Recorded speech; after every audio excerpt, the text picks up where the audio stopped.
ನಮಸ್ಕಾರ ಸ್ನೇಹಿತರೆ. ನನ್ನ ಮತ್ತೊಂದು ಸಂಚಿಕೆಗೆ ನಿಮಗೆ ಸ್ವಾಗತ. ನಾನಿಂದು ನಿಮಗೆ ಒಂದು ಜನಪದ ಕಥೆಯನ್ನ ಹೇಳುತ್ತೇನೆ. ಜನಪದ ಕಥೆಗಳು ಎಂತಹ ಸ್ವಾರಸ್ಯವಾಗಿರ್ತವೆ ಅಂದ್ರೆ ಅವುಗಳನ್ನ ಕೇಳಿಯೇ ಸವಿಯಬೇಕು.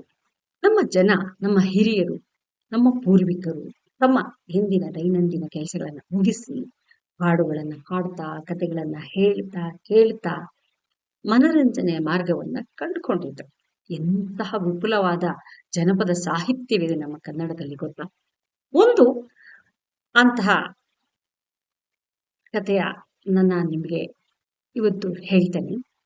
ಸಾಮಾನ್ಯವಾಗಿ ನಮ್ಮ ಜನಪದರಲ್ಲಿ ಬೀಗರು ಅಂದ್ರೆ ಮಗನಿಗೆ ಹೆಣ್ಣು ಕೊಟ್ಟಂತಹ ಸೊಸೆಯ ತಂದೆ ತಾಯಿಗಳು, ಮಗಳನ್ನ ಮದುವೆ ಮಾಡ್ಕೊಂಡಿರ್ತಕ್ಕಂತಹ ಅಳಿಯನ ತಂದೆ ತಾಯಿಗಳು ಬೀಗರು. ಆ ಬೀಗರು ಮತ್ತೆ ಅಳಿಯ ಅತ್ತೆ ಮನೆಗೆ ಬಂದ ನಡೆಯುವಂತಹ ತಮಾಷೆಗಳು ಬಹಳ ಒಂಥರ ಆಕರ್ಷಕವಾಗಿವೆ, ಸ್ವಾರಸ್ಯವಾಗಿವೆ. ಈಗ ಅವಾಗೆಲ್ಲ ತುಂಬಾ ಚಿಕ್ಕ ವಯಸ್ಸಿಗೆ ಮಕ್ಕಳನ್ನ ಮದುವೆ ಮಾಡ್ತಾ ಇದ್ರು. ಬೀಗರಾದಂತವ್ರು ತಮ್ಮ ನಡು ವಯಸ್ಸಿನಲ್ಲಿ ಇರ್ತಿದ್ರು. ನಡು ವಯಸ್ಸು ಅಂದ್ರೆ 40 ವಯಸ್ಸಿನ ಆಸುಪಾಸಲ್ಲಿ ಇರ್ತಿದ್ರು. ಅವರು ಇನ್ನೂ ಹರೆಯದವರೇ ಆಗಿರ್ತಿದ್ರು.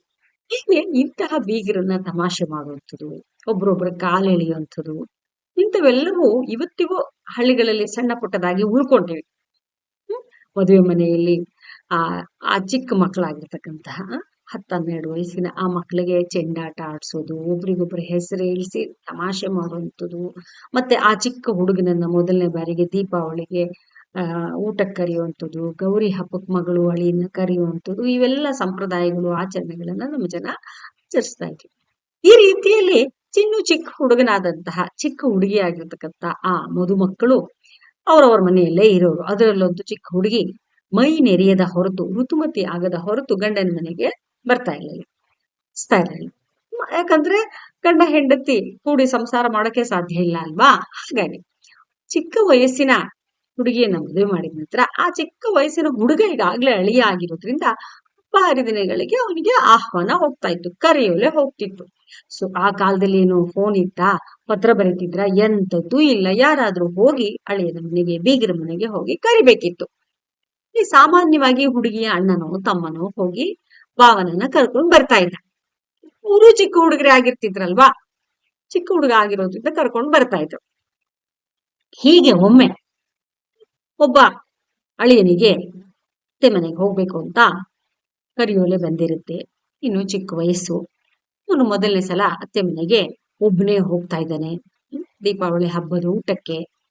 ಅವನ ತಾಯಿ ಮಗನಿಗೆ ಬುದ್ಧಿ ಮಾತನ್ನ ಹೇಳಿ ತಲೆ ಬಾಚಿ ಹೂ ಮುಡಿಸಿ, ಆ ಕಾಲದೆಲ್ಲ ಗಂಡಸರಿಗೂ ಕೂಡ ಉದ್ದ ಜುಟ್ಟಿರ್ತಿತ್ತು, ಅನೇಕ ಗಂಡಸರು ಹೂವನ್ನು ಹೊಡ್ಕೊಳ್ತಾ ಇದ್ರು. ಈ ಕಥೆಯಲ್ಲಿ ಹಾಗೆ ಬರತ್ತೆ. ಮುಡಿಸಿ ಮಗನನ್ನ ಹೆಂಡತಿ ಮನೆಗೆ ಕಳಿಸ್ತಾರೆ. ಮಗನ ನಡ್ಕೊಂಡೆ ಹೋಗ್ತಾ ಇದ್ರು. ಹೋಗುವ ಮೊದಲು ಅಮ್ಮ ಮಗನಿಗೆ ಹೇಳಿರ್ತಾಳೆ, ನೋಡು ಮಗ, ಗಂಡದ್ನೆಲ್ಲ ಬೇಕು ಅನ್ಬಿಡ್ಬೇಡ. ಅವ್ರು ಊಟಕ್ಕೆ ಕರ್ದಿಟ್ಗೆ ಕೈಕೊಂಡ್ ಕೂತಿದ್ದೋ ನನ್ಗೆ ಹೋಗಿ ಊಟ ಕೂತ್ಕೋಬೇಡ. ಮತ್ತೆ ಬಿಡಿಸಿದ್ದು ಇಷ್ಟ ಆದ್ರೆ ನಿನಗೆ ಒಡೆಯೋ ಪಾಯಸೋ ಒಬ್ಬಟ್ಟು ಬೇಕು ಬೇಕು ಅಂತ ಹಾಕಿಸ್ಕೊಂಡು ತಿನ್ಬಿಡ್ಬೇಡ. ಇವೇನು ಗತಿ ಕಾಣ್ದವು ಅಂದ್ಬಿಡ್ತಾರೆ ನಮ್ಮನ್ನ. ನೀನು ಸ್ವಲ್ಪ ಒಂದು ನಮ್ಮ ಮಾನ ಮರ್ಯಾದೆ ಉಳಿಸೋ, ನಿನ್ ಘನತೆ ಕಾಪಾಡ್ಕೊ ಅನ್ನೋ ತರ ಎಲ್ಲ ಹೇಳಿ ಕಳ್ಸಿದ್ಲು. ಹಂಗಾಗಿ ಒಂದ್ 5-6 ಸಲ ಊಟ ಕರಿಯೋ ತನಕ ಹೋಗ್ಬೇಡ ಅಂತ ಹೇಳಿದ್ಲು. ಈ ಹುಡುಗ ಚಿಕ್ಕವನು 5-6 ಎಷ್ಟಾಯ್ತು, 11 ಆಯ್ತು. ಸರಿ, ಇವೆಲ್ಲ ನೆನ್ಪಿಟ್ಕೊಂಡು ಹೆಂಡತಿ ಮನೆಗೆ ಹೊರಟ. ಹೋಗುವಾಗ ರಸ್ತೆಯಲ್ಲಿ ನುಗ್ಗೇಹಳ್ಳಿ, ಹಾರೋಹಳ್ಳಿ ಅಂತ 2 ಊರ್ ಸಿಗ್ತಾ ಇತ್ತು. ನುಗ್ಗೇಹಳ್ಳಿ ಮೇಲೆ ಹೋದ್ರೆ ದೂರ ಆಗುತ್ತೆ ಅಂತ ಅವರಮ್ಮ ಹೇಳಿದ್ಲು, ಹಾರೋಹಳ್ಳಿ ಮೇಲೆ ಹೋಗು ಅಂತ. ಸರಿ, ಹುಡುಗ ಹೊರಟ. ಬರ್ತಾ ಇದ್ದಾನೆ. ಅಲ್ಲೊಂದ್ ಕಡೆ ರಸ್ತೆ 2 ಕವಲಾಗ್ಬಿಟ್ಟಿದೆ. ಎಡಕ್ ಹೋಗ್ಬೇಕೋ ಬಲಕ್ ಹೋಗ್ಬೇಕೋ ಗೊತ್ತಾಗ್ತಾ ಇಲ್ಲ ಅವನಿಗೆ. ಸರಿ, 1-2 ನಿಮಿಷ ಕಾದ, ಯಾರಾದ್ರೂ ಬರ್ತಾರ ನೋಡೋಣ ಅಂತ. ಅಷ್ಟೊತ್ತಿಗೆ ಯಾರ ಹೊಲದ ಕೆಲ್ಸಕ್ಕೆ ಬಂದಿದ್ದಂತ ಒಬ್ಬ ರೈತ ಆ ರಸ್ತೆಯಲ್ಲಿ ಹೋಗ್ತಾ ಇದ್ದ. ಕೇಳಿದ ಇವನು, ಅಣ್ಣ ಅಣ್ಣ ಅಣ್ಣ, ಏನಪ್ಪಾ ನುಗ್ಗೇಹಳ್ಳಿಗೆ ಹೋಗೋ ದಾರಿ ಯಾವ್ದು? ಸರಿಯಪ್ಪ, ಈ ಕಡೆ ಬಲ್ಗಡೆದು ನುಗ್ಗೇಹಳ್ಳಿಗೆ ಹೋಗ್ತದೆ ಅಂತ ಅವನು ಮುಂದೆ ಹೊರಟ. ಅವನು ಕೇಳಿದ ರಸ್ತೆ ಯಾವುದು? ನುಗ್ಗೇಹಳ್ಳಿ. ನುಗ್ಗೇಹಳ್ಳಿ ಬಿಟ್ಟು ಹಳ್ಳಿ ಕಡೆ ಹೊರಟ. ಅವ್ನು ಕೂಕೊಂಡ ರೈತ, ಏ ಮಗ, ಹಾರೋಹಳ್ಳಿ ಕಣಪ್ಪ ಅದು, ಈ ಕಡೆ ಹೋಗೋ ನುಗ್ಗೇಹಳ್ಳಿಗೆ. ನಾನು ಹಾರೋಹಳ್ಳಿಗೆ ರಸ್ತೆ ಮೇಲೆ ಹೋಗ್ಬೇಕು ಅಂತ. ಅಯ್ಯ, ಮೊದ್ಲೇ ಕೇಳಕ್ ಏನಾಗಿತ್ತು ನಿನಗೆ ಹಂಗಂತ ಅಂತ ಆತ ತಾನು ಪಡಿತಾರ. ಏನ್ ಹೇಳಿದಾಳೆ ಅಮ್ಮ? ಹಾರೋಹಳ್ಳಿ ಮೇಲೆ ಹೋಗ್. ಸರಿ, ಒಂದು ಮನೆ ಮೇಲೆ ಹತ್ಬಿಟ್ಟು. ಆ ಕಾಲದಲ್ಲೆಲ್ಲ ಮಾಳಿಗೆ ಮನೆಗಳು ಅಂದ್ರೆ ಚಾವಣಿಗೆ ಕಲ್ಲು ಹಾಕಿ ನಡುವೆ ಒಳ್ಳೆ ಜಡದು ಹಿಡದಂತ ಸಿದ್ದೆ ಮಣ್ಣನ್ನ ಹಾಕಿ ಒಳ್ಳೆ ಮಟ್ಟ ಮಾಡಿ ತಾರ್ಸಿ ಮನೆ ತರ ಗಟ್ಟಿ ಮಾಡಿರೋರು ಮೇಲೆ ಅಂತ ಗಟ್ಟಿ ಒಂದು ಮಾಳಿಗೆ ಮನೆ ಮೇಲೆ ಹತ್ತದ. ಹಾರೋ ಹಳ್ಳಿ ಮೇಲೆ ಹೋಗ್ಬೇಕಲ್ವಾ, ಮನೆಯಿಂದ ಒಂದ್ ಮನೆಗೆ ಹಾರ್ಕೊಂಡು ಹೊರಟ. ಹಳ್ಳಿ ಜನ ನೋಡ್ತಾ ಇದ್ರು, ಅಯ್ಯಯ್ಯ ಅಲ್ಲಿ ನೋಡು ಆ ಹುಡ್ಗನ್ನ ಅಂತ ನಗ್ತಾ ಇದ್ರು. ಸಂಜೆ ಆಗಿತ್ತು, ಅತ್ತೆ ಮನೆಗೆ ಬಂದ. ಅತ್ತೆ ಮನೆಯಲ್ಲಿ ಅಳಿನ ಊಟಕ್ಕೆ ಕರೆದಿದ್ದಾರೆ, ಬಗೆ ಬಗೆ ಊಟಗಳನ್ನ ಅಡಿಗೆಗಳನ್ನ ಮಾಡಿದ್ದಾರೆ. ಘಮ ಘಮ ವಾಸನೆ ಬರ್ತಾ ಇದೆ. ಈ ಹುಡುಗನ್ಗೆ ನಡ್ಕೊಂಡ್ ಬಂದೇರೆ ಸುಸ್ತಾಗಿದೆ, ಆಸೆ ಊಟಕ್ಕೆ ಹೋಗ್ಬೇಕು ಅಂತ. ಆದ್ರೆ ಅಮ್ಮ ಏನ್ ಹೇಳಿದಾಳೆ, 5-6 ಸಲ ಕರೆಯೋತಕ್ಕ ಹೋಗ್ಬೇಡ. ಸರಿ, ಕೂತ ಕೂತ ಕಾದ ಕಾದ ಆಯ್ತು ಅಡಿಗೆ. ಅತ್ತಮ್ಮ ಬಂದ್ ಕರ್ದ್ಲು, ಬಾರಪ್ಪ ಬರೋ ಮಗ ಅಂದ್ರು. ಎಷ್ಟ್ ಸಲ ಆಯ್ತು? 2 ಸಲ ಆಯ್ತು ಲೆಕ್ಕ. ಬಾರಪ್ಪ ಬಾ ಮಗ, 2 ಸಲ ಆಯ್ತು. ಇಲ್ಲ ನಂಗ ಹಸಿವಿಲ್ಲ ಅತ್ತೆ ಅಂದ. ಮಾವ ಬಂದ್ ಕರೆದ್ರು, ಏ ಬಾರೋ ಮಗ ಊಟ ಮಾಡು. 3 ಸಲ ಆಯ್ತು. ಎಷ್ಟ್ ದೂರಿಂದ ಬಂದಿದ್ಯಾ, ಹೊಟ್ಟೆ ಸಿಗ್ತದೆ, ಹಬ್ಬಕ್ಕೆ ನಿನ್ನನ್ ಕರೆದಿರೋದೇನಕ್ಕೆ, ಬಾ ಊಟ ಮಾಡು. 4 ಸಲ ಆಯ್ತು. ಇಲ್ಲ ನಂಗ ಹಸಿವಿಲ್ಲ ಅಂದ. ಸರಿ, ಹೆಂಡತಿ ತಮ್ಮ ಮೈದ್ನ ಬಂದ್ ಕರೆದ, ಬಾ ಮೈದ್ನ. ಬಾ ಬಾವಾ, ಅದ್ಯಾಕೆ ಊಟ ಮಾಡ್ದೆ ಕೂತಿದ್ಯಾ, ನಿನ್ನ ಊಟಕ್ಕಲ್ವಾ ಕರೆದಿರೋದು, ಬಾ ಬಾ ಬಾ ಅಂದ. 2 ಸಲ ಆಯ್ತು, 7 ಸಲ ಆಯ್ತು. ಆದ್ರೆ ಹೊಟ್ಟೆ ಹಸಿತಾ ಇದೆ, ಪಾಯಸದ ವಾಸನೆ ಘಮ ಘಮ ಬರ್ತಾ ಇದೆ, ಇವನಿಗೆ ಆಗ್ತಾ ಇಲ್ಲ ಕುತ್ಕೊಳಕ್ಕೆ. ಆದ್ರೆ 11 ಸಲ ಕರಿಬೇಕೇ. ಹೂವ ಹೇಳಿದಾಳೆ, ಕರ್ದ್ ಕೂಡ್ಲೆ ಹೋಗ್ಬಿಡ್ಬೇಡ, ಕಂಡದ್ದೆಲ್ಲ ತಿನ್ಬಿಡ್ಬೇಡ, ಬೇಕು ಬೇಕು ಅಂತ ಹಾಕಿಸ್ಕೊಂಡು ಏನೋ ಗತಿ ಕಾಣದೇ ಇರೋರಂಗ ಆಡ್ಬೇಡ ಅಂತ. ಏನ್ ಮಾಡೋದು, 7 ಸಲ ಆಗಿದೆ, 4 ಸಲ ಕರಿಬಾರ್ದೆ ಅನ್ಕೊಳ್ತಾ ಇದ್ದಾನೆ.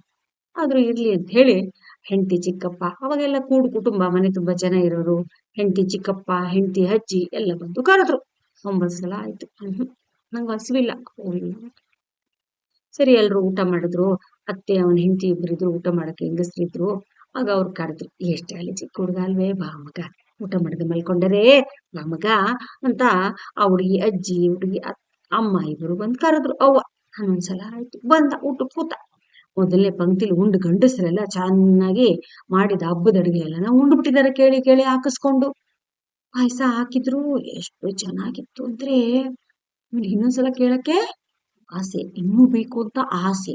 ಆದ್ರೆ ಅವು ಏನಲ್ಲೋಳೆ, ಏಯ್ ಬೇಕು ಬೇಕು ಅಂತ ಹಾಕ್ಸ್ಕೊಂಡು ಸಿಕ್ಕದೆಲ್ಲ ತಿನ್ಬೇಡ. ಏನ್ ಮಾಡೋದು, ಸಾಕು ಬಡ್ಸಿದ್ದನ್ನೆಲ್ಲ ತಿಂದೆದ್ದ. ಪಾಯಸ ಕೊಡಬೇಕು ಅಂತ ಆಸೆ ಆಗ್ತಾ ಇದೆ. ಎಲ್ರು ಮಲ್ಕೊಂಡ್ರು, ಇವನು ಮಲ್ಕೊಂಡ. ಎಲ್ಲ ಮಲಗಿದ್ದಾರೆ. ಮಧ್ಯರಾತ್ರಿ ಎದ್ದು ಅಡಿಗೆ ಮನೆಗೆ ಬಂದ. ಅಂತ ಪಾಯಸದ ವಾಸನೆ ಬರ್ತಾ ಇತ್ತು. ನೋಡ್ದ, ಒಂದ್ ಮಡಕೆಲಿ ಒಂದಿಷ್ಟು ಪಾಯಸ ಇತ್ತು. ಹೋದ, ಕೈ ಹಾಕಿ ಪಾಯಸ ಎಲ್ಲ ನೆಕ್ಕೊಂಡಾಯ್ತು. ಮತ್ತೇನ್ ಮಾಡೋದು, ಸ್ವಲ್ಪ ಸೌಟಲ್ಲಿ ಅಂಟ್ಕೊಂಡಿತ್ತು. ಸೌಟಲ್ಲಿ ಹಿಂದೆ ಮುಂದೆ ಮಾಡಿ ನೆಕ್ಬಿಟ್ಟ. ಒಂದಿಷ್ಟು ಮಡಕೆ ತಳದಲ್ಲಿ ಅಂಟ್ಕೊಂಡಿದೆ. ಅಂತ ನಾಲ್ಗೆ ಹಾಕಿ ನೆಕ್ಕಕ್ ಆಗ್ತಾ ಇಲ್ಲ. ಏನ್ ಮಾಡುದು, ಏನಾದ್ರೂ ಇರ್ಲಿ ನೆಕ್ಬಿಡೋಣ ಅಂತ ತಲೆ ಒಳಗ ಹಾಕ್ಬಿಟ್ಟ. ಸಿಕ್ಕಾಕೊಂಡ್ಬಿಡ್ತು ತಲೆ ಮಡಕೆ ಒಳಕ್ಕೆ, ಈಚೆ ಬರ್ತಾ ಇಲ್ಲ. ಜೋರಾಗಿ ಹೇಳಿದ್ರೆ ಮಡಕೆ ಒಡೆದೋಗ್ಬಿಡುತ್ತೆ. ಆಮೇಲೆ ಏನ್ ಮಾಡುದು, ಹಂಗೆ ಕೂತ್ಕೊಂಡ್ಬಿಟ್ಟ, ತಲೆ ಮೇಲೆ ಮಡಕೆ ದಬ್ಬಕೊಂಡು. ಬೆಳಗಾಯ್ತು. ಮತ್ತೆ ಇಡ್ಲಿಗೆ ನೆನ್ಸಿದ್ಲು, ಅಳಿ ಬಂದವನೆ ಅಂತ. ಇಡ್ಲಿ ರುಬ್ಬಿಟ್ಟಿದ್ದಾಳೆ, ಬಿಸಿ ಬಿಸಿ ಇಡ್ಲಿ ಮಾಡಿ ಪಾಯಸ ಮಾಡಿ ಇಡ್ಲಿ ತಿನ್ನಿಸ್ಬೇಕು ಅಂತ ಆಸೆ ಒಳಗೆ. ಚಿಕ್ಕ ಹುಡುಗ ಅಲ್ವೇ ಪಾಪ, ಉಳಿಯೋ ಅಂದ್ರೆ ಬಹಳ ಮುತುವರ್ಜಿ ವಹಿಸ್ಬೇಕಲ್ವೇ. ಸರಿ, ಅವಳು ನೋಡ್ತಾಳೆ, ಹುಡುಗಿ ಮನೇಲಿ ಯಾರೋ ಮಡಕೆ ದಬ್ಬ ಕೂತ್ಕೊಂಡ್ಬಿಟ್ರೆ, ಅಯ್ಯಪ್ಪ ದೇವ ಆಕಳ ಅಂತ ಬಿಡ್ಕೊಂಡ್ಬಿಟ್ರು. ಸರಿ, ಆಗ ಅವಳ ಮಗ ಇವನ್ ಭಾವ ಇದ್ದ, ಅವನ್ ದೊಣ್ಣೆ ತಗೊಂಡವನೇ ತಲೆ ಮೇಲೆ ಒಂದೇ ಇಟ್ಬಿಟ್ಟ. ತಲೆ ಮಡಕೆ ಒಡೆದೋಯ್ತು. ನೋಡಿದ್ರೆ ಇವನು, ಅಯ್ಯೋ ಪಾಪ ಅನ್ನಿಸ್ತು. ಅತ್ತೆ ಕೇಳಿದ್ಲು, ಯಾಕೆ ಮಗ ಹಿಂಗ್ ಮಾಡ್ಬಿಟ್ಟೆ, ಏನಾಯ್ತು? ಇವನಿಗೆ ಪಾಯಸ ಕುಡಿಬೇಕು ಅಂತ ಆಸೆ ಆಯ್ತು, ಎಷ್ಟ್ ಚೆನ್ನಾಗಿತ್ತು ಪಾಯಸ, ನಮ್ಮವ್ವ ಹೇಳಿದ್ಲು ಜಾಸ್ತಿ ಕೇಳಿ ಹಾಕ್ಸ್ಕೊಬೇಡ ಅಂತ. ಅಯ್ಯೋ ಮಗ, ಹಿಂಗ್ ಮಾಡಾರೆ, ನೀ ನನ್ ಮಗನ ಇದ್ದಂಗಲ್ವಪ್ಪ, ಇನ್ನೊಂದ್ಸಲ ಕೇಳಿದ್ರೆ ನಾ ಆಗ್ತೇ ಇದ್ನೇ. ಸರಿ ಬಾ, ಇವತ್ತು ಆ ಪಾಯಸನೇ ಮಾಡಿ ನೀನ್ ಕುಡಿಯೋಷ್ಟು ಕೊಡ್ತೀನಿ ಅಂತ ಹೇಳಿ ಮತ್ತೆ ಇಡ್ಲಿ ಜೊತೆಗೆ ಇಡ್ಲಿ ಪಾಯಸ ಮಾಡಿ ಹಳಿನ್ಗೆ ಚೆನ್ನಾಗಿ ಬಡಿಸಿ ತಿನ್ನಿಸಿ ಕಳ್ಸಿದ್ಲು. ಇದು ನಮ್ಮ ಜನಪದರ ಹಾಸ್ಯ ಪ್ರವೃತ್ತಿಗೆ ಒಂದು ಉದಾಹರಣೆ. ಅದರೊಂದಿಗೆ ಆ ಕಾಲದ ಚಿಕ್ಕ ಮಕ್ಕಳ ಒಂದು ಮುಗ್ಧತೆ, ಮದುವೆ ಅನ್ನುವ ಒಂದು ಆಟ, ಇವುಗಳನ್ನೆಲ್ಲವನ್ನ ನಾವು ಇದರಲ್ಲಿ ಕಾಣ್ತೀವಿ. ಮತ್ತೆ ನಿಮ್ಗೆ ಇಷ್ಟ ಆಯ್ತು ಅಂತ ಭಾವಿಸ್ತೀನಿ. ನಮಸ್ಕಾರ.